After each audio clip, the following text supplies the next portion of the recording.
दोस्तों, नमो बुद्धाय, जय भीम, जय पेरियार।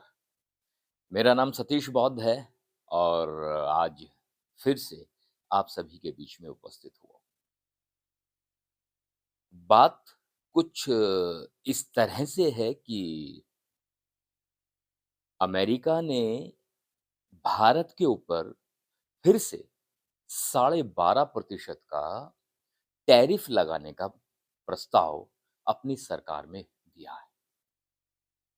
उसके पीछे लॉजिक वो ये दे रहा है कि भारत में जो उत्पाद बनाया जाता है, जो प्रोडक्ट बनाए जाते हैं, उस पर फ़ोर्स्ड लेबर जबरन श्रम का इस्तेमाल होता है। मतलब फ़ोर्स्ड लेबर होती है जब आप कर्मचारियों से बिना तनख्वाह दिए हुए ज़बरदस्ती काम कराते हो। उससे क्या होता है, प्रोडक्ट की लागत कम हो जाती है। तो फिर वो प्रोडक्ट बाज़ार में सस्ते दामों पर बेचा जा सकता है।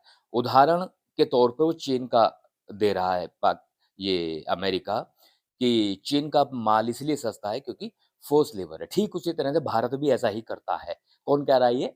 अमेरिका कह रहा है। और प्रस्ताव पारित कर दिया कि जो है 12.5% का टैक्स लगाया जाएगा। लेकिन भारत सरकार या भारत सरकार के नुमाइंदे या वर्तमान प्रधानमंत्री या विदेश मंत्री, इन लोगों ने अभी तक कोई प्रतिक्रिया इस पर नहीं दी है।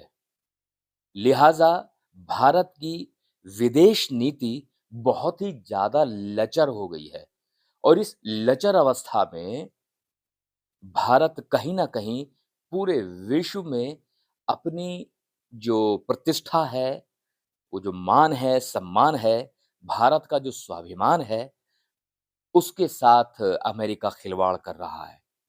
इस संबंध में वर्तमान प्रधानमंत्री को गंभीर चिंतन करना चाहिए। मैं उम्मीद करता हूँ आपको मेरी बात ज़रूर समझ में आई होगी। इन्हीं शब्दों के साथ मैं सतीश बौद्ध आपसे विदा लेता हूँ।